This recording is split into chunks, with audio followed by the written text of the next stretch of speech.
ഖലഖൽ ജാന്ന മിൻ മാരിജിൻ മിൻ നാർ. കത്തിജ്വലിക്കുന്ന തീജ്വാലയിൽ നിന്ന് ജിന്ന് വർഗത്തെ ഞാൻ സൃഷ്ടിച്ചു എന്ന് അല്ലാഹു തആല പരിശുദ്ധ ഖുർആനിൽ അർ-റഹ്മാൻ സൂറത്തിലൂടെ വ്യക്തമാക്കുന്നു. അതേപോലെ തന്നെ ജിന്നുകളെ സംബന്ധിച്ച് ഒരു സൂറത്ത് തന്നെ പരിശുദ്ധ ഖുർആനിലുണ്ട്. എന്നാൽ ചില ആളുകൾ ധരിച്ചു വച്ചിരിക്കുന്നത് ജിന്നുകളുടെ പിതാവ് ഇബ്ലീസാണെന്ന. ഇബ്ലീസ് അല്ല. ഇബ്ലീസ് ശൈത്താന്മാരുടെ പിതാവാണ്.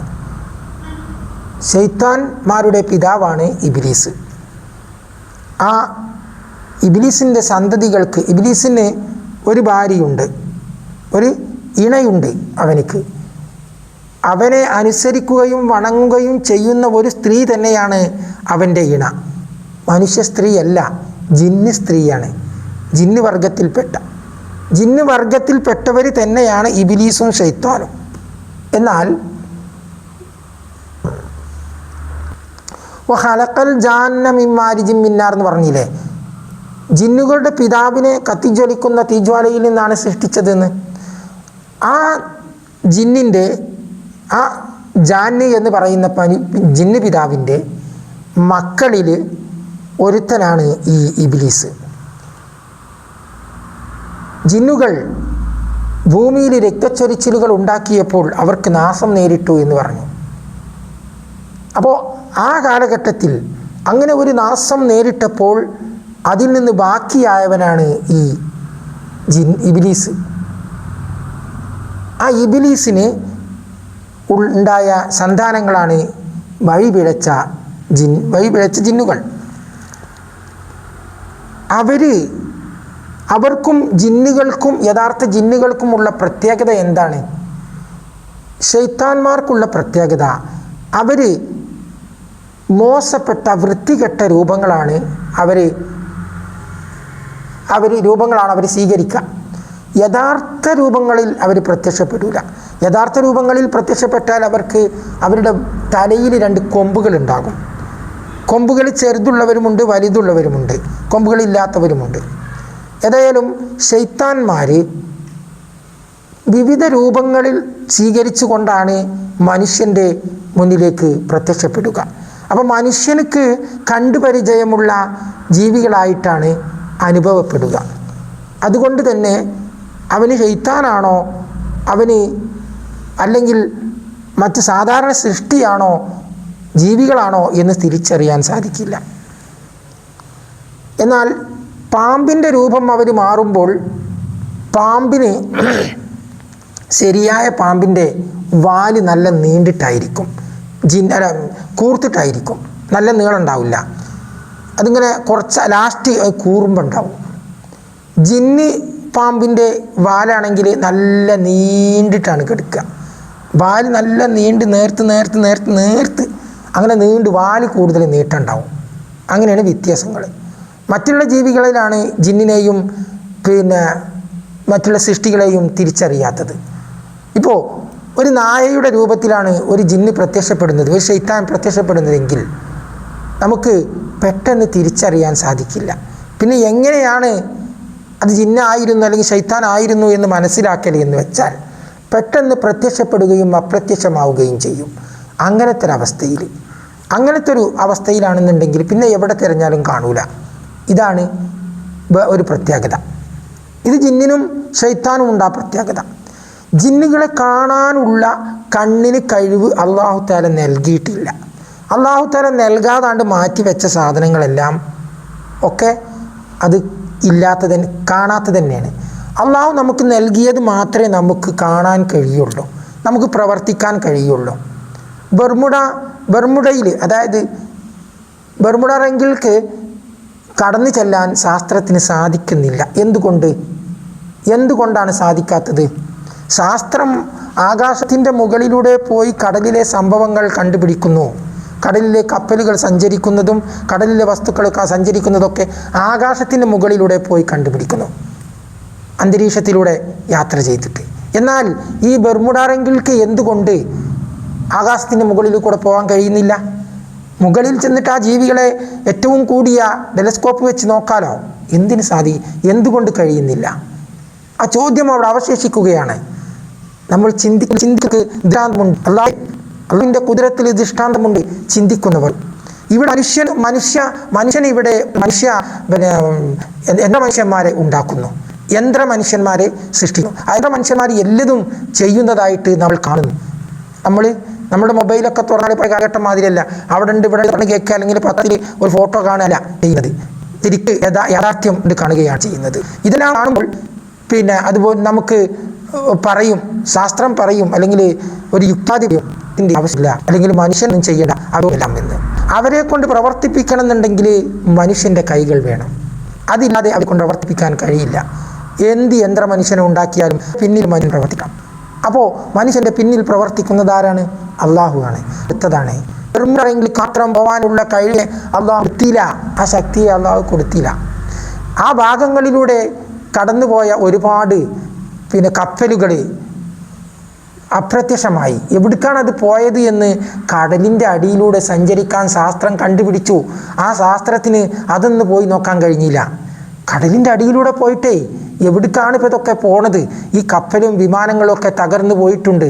ഇതൊക്കെ എവിടേക്കാണ് പോയത് എന്നൊന്ന് കണ്ടുപിടിക്കാൻ പോവാൻ ഇവർക്ക് ആർക്കും കഴിഞ്ഞില്ല എന്ന് പറയുമ്പോൾ, കഴിഞ്ഞില്ല എന്ന് ബുദ്ധിയുള്ളൊരു ബുദ്ധിമാൻ മനസ്സിലാക്കുമ്പോൾ അവൻ അള്ളാഹുവിൻ്റെ മുമ്പിൽ ചെന്ന് സുജൂദ് ചെയ്യും. അള്ളാഹുവേ, ഞാൻ ദുർബലനാണ്, പടച്ചോനെ, ഞാൻ ശ്രമിച്ചു നോക്കി, നീ അറിയിച്ചു തരാത്തതൊന്നും കിട്ടുകയില്ല, നീ നൽകിയ പരിമിതി മാത്രം, അത് മാത്രമേ കിട്ടുകയുള്ളൂ, അതിൽ യാതൊരു സംശയവുമില്ല.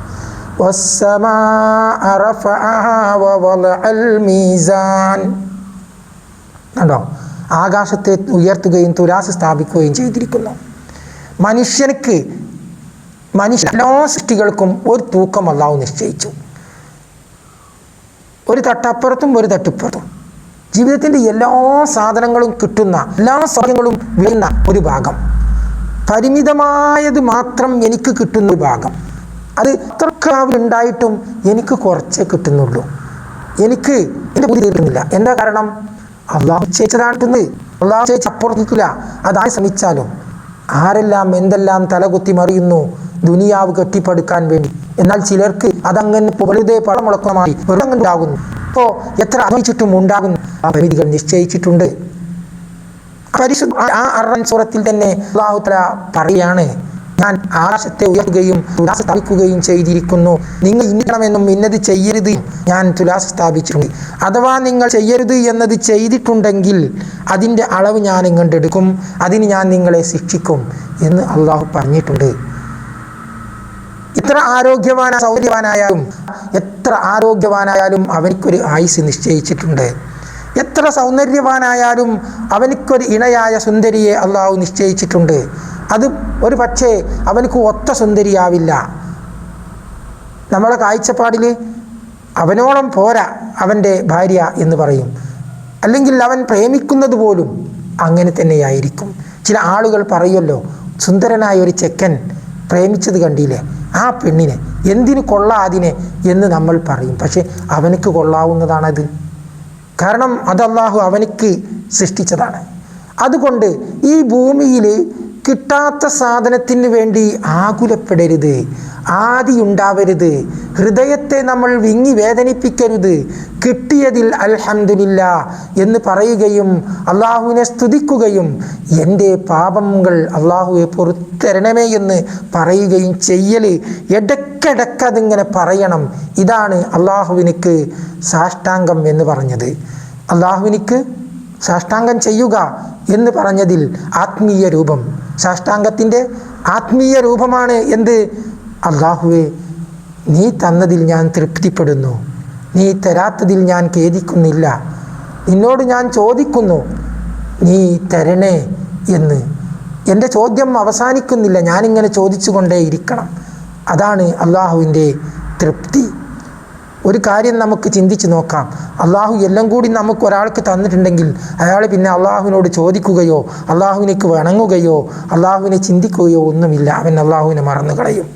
അങ്ങനെ അള്ളാഹുവിനെ മറന്നവൻ മറ്റുള്ള സൃഷ്ടികൾക്ക് ഏറ്റവും വലിയ ഹലാക്കായിത്തീരും. മറ്റുള്ളവരെ എല്ലാവരെയും കൊല്ലാനും കൊടുക്കാനും അവൻ മടിക്കൂല. അങ്ങനത്തെ ഒരു സൃഷ്ടിയാകും. അങ്ങനത്തെ ഒരു സൃഷ്ടിയെ അള്ളാഹുവിടെ വായിപ്പിക്കൂല. അതാണ് ഇബ്ലീസ് സുജൂദ് ചെയ്യാൻ പറഞ്ഞപ്പോൾ ഇബ്ലീസ് എന്താ പറഞ്ഞത്? ഞാൻ തീ കൊണ്ട് സൃഷ്ടിക്കപ്പെട്ടവനാണ്, തീ ഭയങ്കര ശക്തി കൂടിയതാണ്, അതുകൊണ്ട് ഞാൻ ആദമിനെ സുജൂദ് ചെയ്യൂല എന്ന് പറഞ്ഞപ്പോൾ നീ പിഴച്ചവനായി. നിന്നെ പുറത്താക്കിയിരിക്കുന്ന സ്വർഗത്തിൽ നിന്ന് ഈ ഇബ്ലീസിനെ വളർത്തിയതാരാ? മലക്കുകൾ ഒരൊറ്റ സൃഷ്ടികളേ ഉള്ളൂ, ഒരൊറ്റ വിഭാഗമേ ഉള്ളൂ, മലക്കുകൾ എന്ന് മാത്രം. അതിൽ വഴിപിഴച്ചവരൊന്നുമില്ല, എല്ലാവരും ഉത്കൃഷ്ടരാണ് മലക്കുകൾ. കാരണം എന്താ? അവർക്ക് ഒരു വഴിയേ ഉള്ളൂ. അവരുടെ ഇടയിൽ ഈ തുലാസ് ഇല്ല കേട്ടോ. ഈ തുലാസ് അവർക്കിടയിലില്ല. കാരണം അവർ മലക്കുകൾ എന്ന് പറയുന്ന ഒരു സുന്ദരമായ സൃഷ്ടികളാണ്, അള്ളാഹുവിനെ അനുസരിക്കുന്ന ഒരു സൃഷ്ടികളാണ്. അപ്പോൾ അവർക്ക് എന്തില്ല? അവർക്ക് ഈ മീസാൻ ബാധകമല്ല. ഈ മീസാൻ മനുഷ്യർക്ക്, ഈ ഭൂമുഖത്തുള്ള ഇതര സൃഷ്ടികൾക്ക് മാത്രം ബാധകമായതാണ്. മനുഷ്യർക്കാണ് ഇന്നത് ചെയ്യരുത്, ഇന്നത് ചെയ്യണമെന്ന്. മലക്കുകൾക്ക് ഇന്നത് ചെയ്യണമെന്ന് മാത്രമാണ് കൽപ്പിച്ചിട്ടുള്ളത്. അരുത് എന്ന വാക്ക് പിന്നെ അവരോട് കൽപ്പിക്കേണ്ട ആവശ്യമില്ലല്ലോ. കാരണം അവർക്ക് ഒന്ന് മാത്രമേ ഉള്ളൂ. അതുകൊണ്ട് അവർ തിന്നൂല, കുടിക്കൂല, അവർക്ക് ആശയില്ല, ആഗ്രഹമില്ല, ഉറക്കമില്ല, വിവാഹമില്ല, ഇണയില്ല, തുണയില്ല, സ്ത്രീയില്ല, പുരുഷനില്ല. അവരൊരു തരം സൃഷ്ടികളാണ്. അപ്പോൾ മനുഷ്യൻ പരിശ്രമത്തിൻ്റെ സൃഷ്ടിയാണ്. അതുകൊണ്ട് പരിശ്രമത്തിൻ്റെ സൃഷ്ടിക്ക് അള്ളാഹു പരവതാനി നൽകും സ്വർഗം. അപ്പോൾ സ്വർഗത്തെക്കുറിച്ച് ഇങ്ങനെ പറയുമ്പോൾ ആൾക്കാർക്ക് വിശ്വാസമില്ലെങ്കിൽ അവനെ തള്ളും, അവനെ കുഫാറിലേക്ക് തള്ളും. വിശ്വാസമില്ലാതാവാൻ പാടില്ല. പരിശുദ്ധ ഖുർആൻ പറയുന്നത് വിശ്വസിക്കുക. ആരെങ്കിലും എന്തെങ്കിലും പറഞ്ഞാൽ നിങ്ങൾ പരിശുദ്ധ ഖുർആൻ മറിച്ച് നോക്കുക. ഉസ്താദേ, ആ പറഞ്ഞതിൽ നിങ്ങൾ പഠിച്ചതല്ലേ, ആ പറഞ്ഞതിൽ ഖുർആനിൽ ഒന്ന് കാണിച്ചു തരൂ ഒരായത്ത്, എൻ്റെ മനസമാധാനത്തിന് വേണ്ടിയാണ് എന്ന് പറഞ്ഞാൽ ഏതൊരു ഉസ്താദും കാണിച്ചു തരും, ഏതൊരു പണ്ഡിതനും കാണിച്ചു തരും. പരിശുദ്ധ സ്വർഗത്തെ സംബന്ധിച്ച് എന്തെല്ലാം വിവാദങ്ങൾ പറയുന്നവരുണ്ട്. കള്ളൊഴുകുന്ന പുഴയാണത്രേ എന്ന് പറഞ്ഞ് കളിയാക്കിയവരുണ്ട്, പാലൊഴുകുന്ന പുഴയാണത്രേ എന്ന് പറഞ്ഞ് കളിയാക്കിയവരുണ്ട്. പക്ഷേ എൻ്റെ മക്കളെ, ഈ ഭൂമുഖത്ത് നിങ്ങൾ കണ്ടില്ലേ, കടലിൽ തന്നെ അത്ഭുതം. രണ്ട് കളറിലുള്ള വെള്ളങ്ങൾ തമ്മിൽ ചേരാതെ ഇങ്ങനെ ഒഴുകി പോവുകയാണ് കടലിൽ. ആ കളറിലുള്ള വെള്ളം നമ്മൾ കയ്യിലെടുത്താൽ നമ്മളെ വസ്ത്രത്തിലാക്കിയ കളറാവുമോ? ഇല്ല, അത് പച്ചവെള്ളത്തിൻ്റെ രൂപം തന്നെ. പക്ഷേ കാഴ്ചയിൽ അത് കളറാണ്. ഈ ഒരു അത്ഭുത ദൃഷ്ടാന്തം ഭൂമിയിൽ കാണുമ്പോൾ എന്തുകൊണ്ട് നിങ്ങൾ പാൽക്കടൽ സ്വർഗത്തിൽ ഉണ്ട് എന്ന് പറയുമ്പോൾ വിശ്വസിക്കുന്നില്ല? ഇവിടുത്തെ ഭാഷയനുസരിച്ചാണ് കള്ള് എന്ന് പറയുന്നത്. എന്ന് വെച്ചാൽ മനുഷ്യർക്ക് അതീവ പ്രിയങ്കരമായ ഒരു ജലം, ഒരു നദിയാണ്. ആ നദിയിലെ ജലം അതീവ പ്രിയങ്കരമായതും അത് കുടിച്ചാൽ ആനന്ദത്തിൻ്റെ അത്യുന്നതങ്ങളിൽ വിഹായിസിൽ മനുഷ്യൻ വിഹരിക്കുന്നതുമാണ്. മനുഷ്യൻ്റെ മനസ്സ് വിഹരിക്കുന്നതാണ്. അത്രക്കും സന്തോഷം കൂടുന്ന ഒരു കഴിച്ചാൽ അത്രയ്ക്കും സന്തോഷവും ആനന്ദവും കൂടുന്ന ഒരു ജലം, ആ ജലമുള്ള ഒരു നദി, ആ നദിയാണ് കള്ളിൻ്റെ നദി എന്ന് പറയുന്നത്. കള്ള് എന്ന ഭാഷ നമ്മുടെ ജീവിതത്തിലെ ഭാഷയാണ്. അത് സ്വർഗത്തിക്കൊന്നും ബാധകമല്ല. നമ്മൾ പറയുമ്പോൾ ഒരു ഉദാഹരണത്തിന് വേണ്ടി അങ്ങനെ പറയും. അപ്പോൾ കള്ളത്ര ആനന്ദമുള്ളതല്ല. പക്ഷേ അത് കുടിക്കുന്നവർക്ക് അത് ആനന്ദമാകുന്നത് ബുദ്ധിയുടെ സമനില തെറ്റിയിട്ട് ഈ ലോകത്തുള്ള ദുഃഖവും പ്രതീക്ഷയും എല്ലാം മറന്ന് കൊണ്ടുള്ളൊരവസ്ഥ വരുമ്പോൾ അവരെന്താവുകയാണ്? അവർ ആ ഒരു ലോകത്തേക്ക് പോവുകയാണ്. അപ്പോൾ ആനന്ദമായ ലോകമെന്ന് അവർ പറയുന്നത് അതാണ്. സത്യത്തിൽ അതല്ലല്ലോ. തിരിച്ചറിവില്ലാത്ത ലോകമല്ലല്ലോ ആനന്ദമായ ലോകം, തിരിച്ചറിവുള്ള ലോകമാണ്. എന്നാൽ സ്വർഗത്തിൽ ആ ജലം കുടിക്കുമ്പോൾ തിരിച്ചറിവുണ്ടാകും, തിരിച്ചറിവുണ്ട്, എല്ലാതുകൊണ്ട് ബുദ്ധിക്ക് ഭ്രമം സംഭവിക്കുകയില്ല. ഭൂമിയിലെ ഈ ജലം കുടിക്കുമ്പോൾ ബുദ്ധിക്ക് ഭ്രമം സംഭവിക്കും. അതുകൊണ്ട് ഈ ഇബ്ലീസിനെ കുറിച്ച് പറഞ്ഞതും ശൈത്താനെ കുറിച്ച് പറഞ്ഞതൊക്കെ ഇനി വിശദീകരിക്കാനുണ്ട്. ഇപ്പോൾ പറഞ്ഞത് ശൈത്താൻ ആരാണ്, ഇബ്ലീസ് ആരാണെന്ന്. ജിന്നുകൾ എന്ന് പറഞ്ഞാൽ ജാനിൻ്റെ മക്കളാണ്. അതിൽ നിന്ന് ഒരു പിഴച്ച സന്തതിയാണ് ഇബ്ലീസ്. ഇബ്ലീസ് പിഴച്ചവനായിരുന്നില്ല, അള്ളാഹുവിന് ഇബാദത്തെടുക്കുന്നവനായിരുന്നു. പക്ഷേ അവൻ കിബിർ കൊണ്ടും അഹംഭാവം കൊണ്ടും റിയാവ് കൊണ്ടും ഉൾനാട്യം കൊണ്ടും അവൻ എന്തായി? വഴി പിഴച്ചവനായി. അവനെ അനുസരിക്കുന്ന ഒരു സ്ത്രീ അവൻ്റെ ഇണയായി അവൻ സ്വീകരിച്ചു. ജിന്നുകളിൽ നിന്ന് പിഴച്ച ജിന്നുകളിൽ നിന്ന് ഒരു ഇണയെ അവൻ സ്വീകരിച്ചു. ആ ഇണ തന്നെയാണ് അവൻ്റെ ഭാര്യ, അതിൽ തന്നെയാണ് അവൻ്റെ മക്കളും സന്താനങ്ങളും. അവൻ്റെ സന്താനങ്ങൾ കോടിക്കണക്കിലുണ്ട്, എത്രയോ കോടിയുണ്ട്. നമ്മളൊരു കാര്യം മനസ്സിലാക്കണം, ഭൂമി എന്ന് പറയുന്ന മനുഷ്യൻ വിഹരിക്കുന്ന മനുഷ്യൻ്റെ വിഹാരകേന്ദ്രം വളരെ തുച്ഛമാണ്. അതെല്ലാം നമുക്ക് അടുത്ത എപ്പിസോഡിൽ പറയാം ഇൻഷാ അല്ലാഹ്. ഇനിയും ജിന്നുകളെക്കുറിച്ച് പറയാനുണ്ട് കേട്ടോ. അവരുടെ വാസകേന്ദ്രങ്ങൾ പറയാനുണ്ട്, അവരുടെ വിഹാരകേന്ദ്രങ്ങൾ പറയാനുണ്ട്. അവരുടെ വാസകേന്ദ്രമാണ് നമ്മൾ പറഞ്ഞത്.